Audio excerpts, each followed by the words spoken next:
Story, the changing political landscape for our state and our country. The midterm election and voters coming out in record numbers. More than 4.2 million people casting their ballots, the largest ever for a midterm election here in Michigan. And it was a dominating night for Democrats, winning a number of key races, including governor, attorney general, secretary of state, and U.S. Senate. The Dems also taking over the U.S. House, thanks in large part to a record number of women being elected to Washington. Among them are newcomers Alyssa Slotkin, Hallie Stevens, and Rashida Tlaib. We kick off our team coverage with 7 Action News reporter Amira David, who has a closer look at this pink wave. Amira?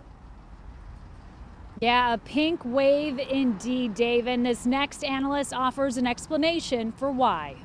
This year, we saw the Year of the Woman 2.0. Gretchen Whitmer, Dana Nessel, Jocelyn Benson, Debbie Stabenow, and the list goes on. Whether it's a governor, attorney general, secretary of state, or senator, Michigan selected a Democratic woman for every statewide office on Tuesday's ballot. Nationally, more women will serve in Congress than ever before. Political analyst Dave Dulio says it comes as no surprise. The Me Too movement is without a doubt out in front. Plus, it follows the massive women's march we saw last year in response to Trump's presidency. It would not surprise me if you talked to a number of the women who ran across the country that they would tell you, I decided that day that I'm going to run for office. I think it's awesome that the women are winning. Finally, finally, finally, finally. I'm optimistic about it. At least we'll get some legislation with some emotion.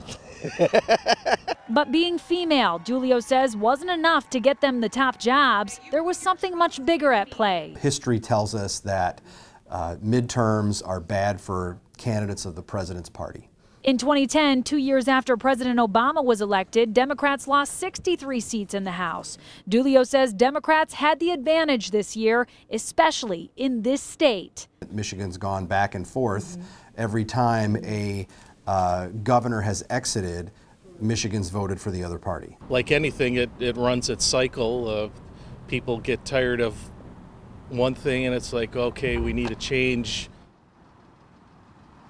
Ah, yes, the cycle of politics back and forth. Look, Democrats had a good night last night, but 2 years from now, 4 years from now, it could be a very different story. We'll have to wait and see how things play out going forward. For now, live, Amira David, 7 Action News. Amira, thank you for the live report.